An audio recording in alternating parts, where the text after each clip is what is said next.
తాకట్లో ఉన్న మీ బంగారాన్ని విడిపించి ఆ రోజు ఆన్లైన్ రేటుకి కొంటాం. Sharma gold company. జై శ్రీకృష్ణ. ఆండాల్ తిరువడిగలే శరణం. అందమైన మార్గశీర్ష మాసంలోకి మనం ప్రవేశించాం. మాసాలు ఎన్నో ఉన్నా నేనే సాక్షాత్తుగా మార్గశీర్ష మాసాన్ని అని పరమాత్మ చెప్పుకున్నాడు కదా. ఈ గోపికలందరూ కూడా పదండి పోదాం ముందుకి, మనం వ్రతం చేసేద్దాం, స్వామిని పొందేద్దాం అందరం కలిపి. ఇప్పుడు చూడండి, అక్కడే మన గుణం బయటకు వస్తుంది. ఏదైనా ఒక మంచి విషయం ఉందనుకోండి, గొప్ప విషయం, అది మనొక్కళ్ళమే తీసుకోవాలి, మనం ఒక్కళ్ళమే అనుభవించాలి అని అనుకుంటే వాళ్ళు ఒక కేటగిరీ పీపుల్. కాదు, ఇది బాగుంది కదా అందరికీ చెప్దాం అనుకునేది ఇంకొక వర్గం వాళ్ళు కదా.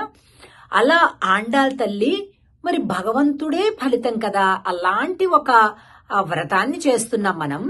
అందరం పంచుకుందాం, అందరం పొందుదాం అని అంటూ అందరినీ కలుపుకుంటూ పోతుంది. తిరుప్పావై యొక్క అసలు మొట్టమొదట లక్ష్యం ఏంటంటే అందరితో కలుపుకొని పోవడం. ఎంత బాగుందో కదా. ఈ పాసురం మొదటి పాసురంలో చెప్తుంది, మార్గజిత్ తింగల్ మది నిరైంద నన్నాళాల్ நீராட பொதுவீர் பொதுமினோ நெருஜயீர் சீர்மல்குமாயப்பாடி செல்வச் சிறுமீர்கள்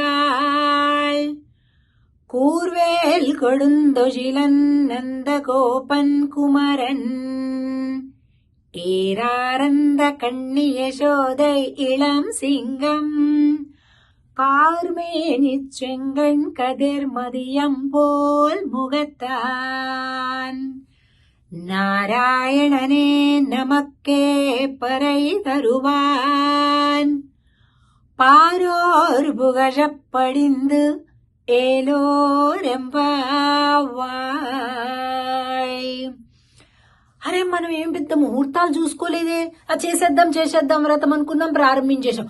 చూస్తే మంచి పౌర్ణమి రోజులు, మంచి మార్గశీర్ష మాసం, ఇంతకంటే మంచి ముహూర్తమే ఉంటుందరా. అంటే ఏంటి అర్థం? నువ్వు మంచి పని చెయ్యాలి అని అనుకుంటే అసలు ఏ ముహూర్తం కూడా నిన్ను డిస్టర్బ్ చేయలేదు. ఇది రాహుకాలం అండి, ఇది కుజకాలం అండి, ఇది దుర్ముహూర్తం అండి, ఇది యమగండం అండి, నో వే. నువ్వు గనక సమాజం కోసం, దేశం కోసం, ధర్మం కోసం నువ్వు కనుక చేస్తుంటే ఏదైనా పని, దానికి అసలు ముహూర్తాలే అక్కర్లేదండి. ఒక్కటే మాట చెప్పేసింది తిరుప్పావైలో ఆండాళ్.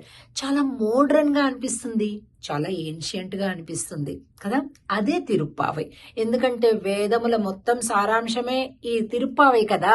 ఎలా ఉన్నాడట, ఎవరి కోసం వెళ్తున్నామంట? హే గోపికలారా రండి.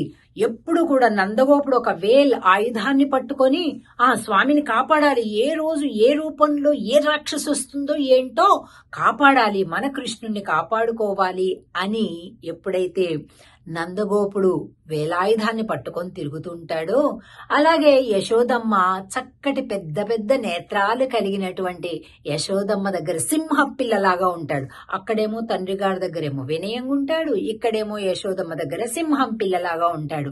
అలాంటి స్వామిని పొందుదాం. రండమ్మా రండి, అందరం స్నానం చేద్దాం. స్నాన వ్రతము అని కూడా పేరనమాట తిరుప్పావై వ్రతానికి.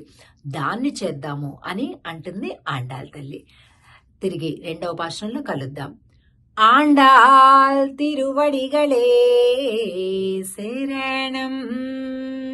జై శ్రీకృష్ణ.